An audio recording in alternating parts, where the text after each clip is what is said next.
Can I first ask everyone to mute their microphones and turn off their video feeds?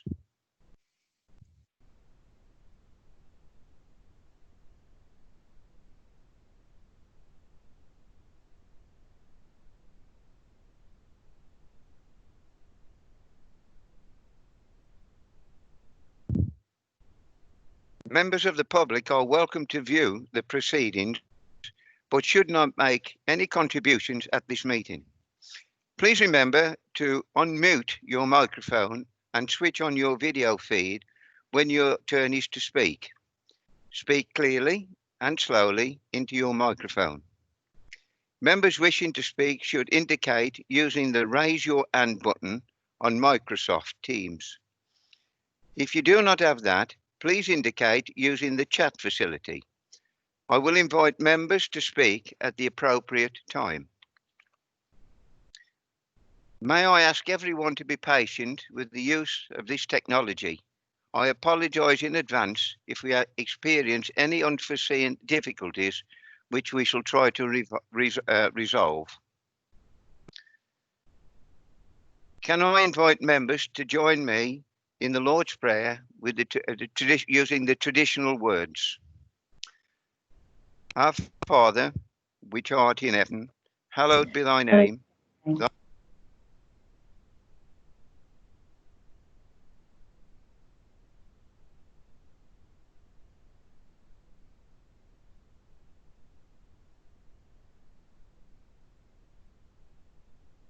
Sorry about that. Unfortunately, I went back onto mute, so I don't know what caused the difficulty there. So I will invite everyone to join me in the Lord's Prayer using the traditional words. Our Father, which art in heaven, hallowed be thy name. Thy kingdom come, thy will be done on earth as it is in heaven.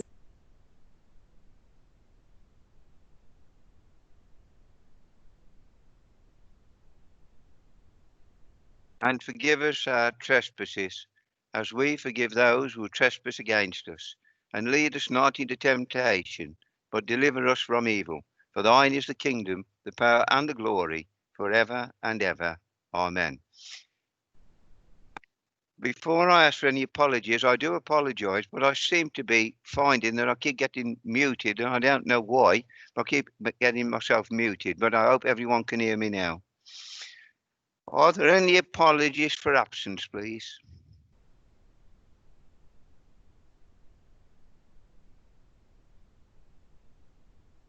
Declarations of interest. Any prior declarations of interest have been under the members' code of conduct have been published online. I now invite members to declare any additional interest in the business of the extraordinary meeting. None. Thank you. Okay. Councillor Zarda. Yeah,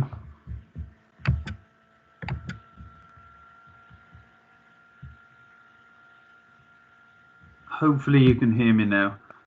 I just wanted to rehearse the declaration I've already made about my employment at Dudley Group.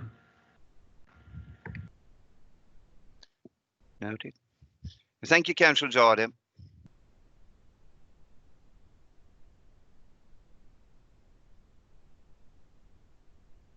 No others?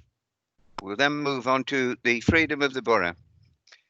Freedom of the borough, I call upon the leader of the council. Thank you, Mr. Mayor. Mr. Mayor, members of the council, I move that the council confer the freedom of the borough on the National Health Service, Public Health, Adult Social Care, Children's Services and voluntary sector workers serving the people of the Dudley Borough during the COVID-19 pandemic, and that the Chief Executive be authorised to make all the necessary arrangements regarding the award and presentation ceremony at the appropriate time. Mr. Mayor, in moving this motion, I would say that this has occurred after many discussions that the Leader of the Opposition and myself had during the COVID lockdown.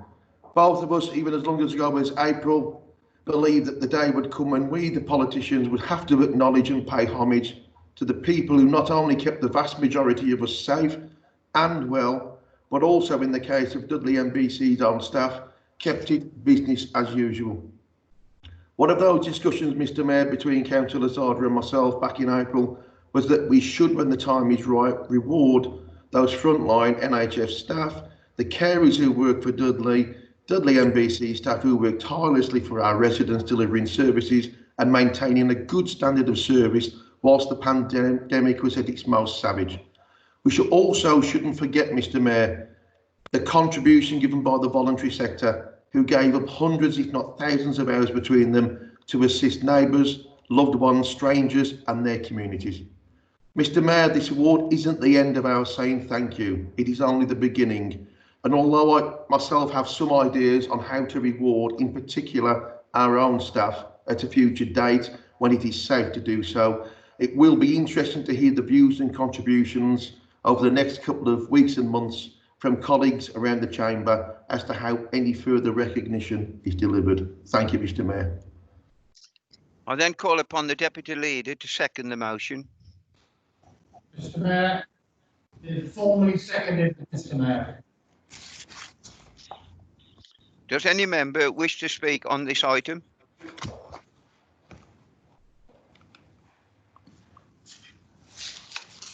First. Councillor Casey. Thank you, Mr Mayor, and thank you to the Leader of the Council for bringing this forward to this meeting of the Council. I know he said he had discussions with the Leader of the Opposition, and obviously I've been in touch with himself and the Chief Executive on this as well. And thank you as well for obviously amending those words slightly from what's in the Yellow Book. I think that encompasses, you know, a lot of the people that have been right on the front line of this fight. And I think that, Mr Mayor, there's no doubt that we are more than words can say to those on the front line in the fight against this virus, from heroic staff in our amazing National Health Service, right across public health, adult care, social care, to all those amazing community volunteers, some of which who, you know, we'll all be aware have come out of retirement to get back on the front line right across our borough. Now, over recent months, Mr Mayor, we've rightly seen the country come together to give thanks to the wide range of people who've done so much for us, treating our loved ones, keeping them safe and looking after some of the most vulnerable people across our communities, which I've seen and I'm sure lots of other members have seen in their own wards with their, you know, with great community groups that they've got. And that's why I think it's, you know, it's fitting to bestow the freedom of the borough onto these people and recognise the tireless work that they have done, not only through this pandemic, but that they did before and that they will continue to do, recognising en masse, you know, as I say, hundreds, thousands of people across our borough and showing them how grateful we are. And it's really about us as a borough, very simply saying thank you. Now, I know the Leader has alluded to the fact that this is only the start of recognitions, and I'm sure that we all fully support that moving forward. There's individuals and organisations that we want to recognise with proper award ceremonies and events to take place. And I think it will be a great thing for the whole council to come together and suggest a range of things that, about what more we can do. And I know obviously this is, you know, involving public artwork, monuments that I'm working on myself and colleagues are working on across the council. So I really do hope that colleagues agree that this is a fitting tribute and a fitting way to start that thanks and recognition for the work that's been done by, you know, what I think are these sort of really brave local heroes. Thank you, Mr Mayor.